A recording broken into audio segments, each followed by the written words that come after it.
S'agissant de la DNC, vous avez été nombreux à exprimer votre soutien à l'égard des éleveurs. Et je comprends que vous l'ayez fait parce que ce que vivent nos éleveurs est absolument tragique lorsqu'il s'agit effectivement de dépeupler un élevage. Mais je voudrais vous dire, mes chers collègues, mes chers sénateurs, je n'oublie pas la parlementaire que je reste au fond de moi aussi.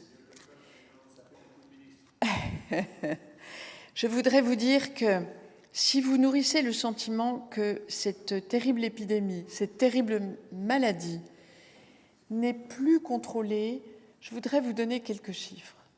Nous avons connu, jusqu'à l'arrivée de la maladie dans l'Ariège et dans les Hautes-Pyrénées, 108 foyers ensemble. 108 foyers où nous avons vaincu la maladie. Nous l'avons vaincue. Et vous n'en avez pas entendu parler. Et pourquoi n'en avez-vous pas entendu parler?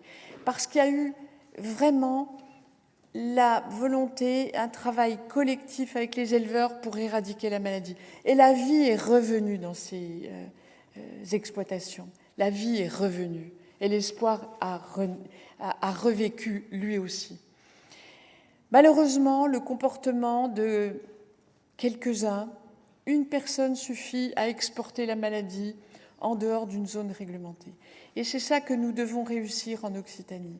Je voulais vous dire que je ne laisserai aucun éleveur seul face à cette maladie. Nous les assisterons s'ils sont touchés par la maladie. Nous indemniserons les abattages, nous indemniserons les pertes d'activité économique.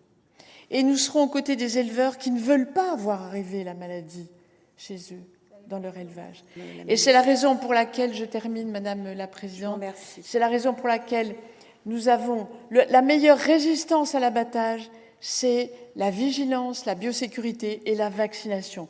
Et c'est la raison pour laquelle nous avons non seulement prévu la vaccination dans les zones réglementées en Occitanie, mais ajouté une barrière sanitaire supplémentaire pour être sûr que le virus ne franchira pas la barrière occitane. Voilà ce que je voulais vous dire, mesdames et messieurs les sénateurs.